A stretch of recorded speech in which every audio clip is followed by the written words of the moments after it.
I'm César Dezfuli, Spanish-Iranian documentary photographer.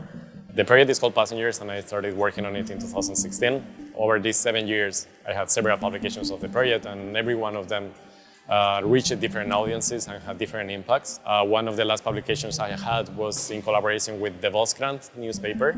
It was called The Long Road to a Home in Europe. It was in collaboration with the journalist Marce Bakker. It reached a lot of people, and it got the recognition of the European Press Prize and the World Press Photo. And thanks to that, the story is being shown all over the world with several exhibitions happening. Thankfully, I see how the project is reaching audiences all over the world, thanks to all the publications I had so far. So when I started working on this project in 2016, my goal was to change the narrative on migration. I had the feeling that most of the stories that were coming from the Mediterranean and on migration in the Mediterranean were based on numbers and mass, and it was difficult to understand who were the protagonists of this journey, the migration journey that was going through the Mediterranean. But this migration road starts way before the Mediterranean and continues way after it.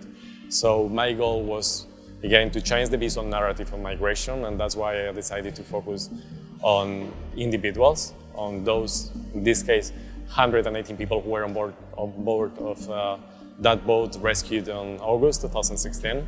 I decided to photograph them individually, to tell their stories. So as soon as the rescue was finished in 2016, I started to look for them, to travel to the places where they live today, to be able to document their new lives in different parts of Europe. There is people living in Germany, in France, in Portugal, in Spain, in Italy.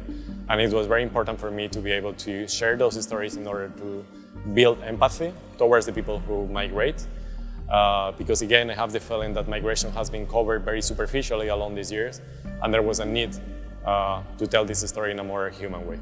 I think we have to change the way journalism has been done the last years. We have to go more in deep on the stories.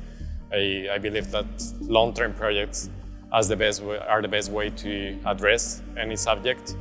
And so through this project, I have been learning how is the working process of working on a long-term project.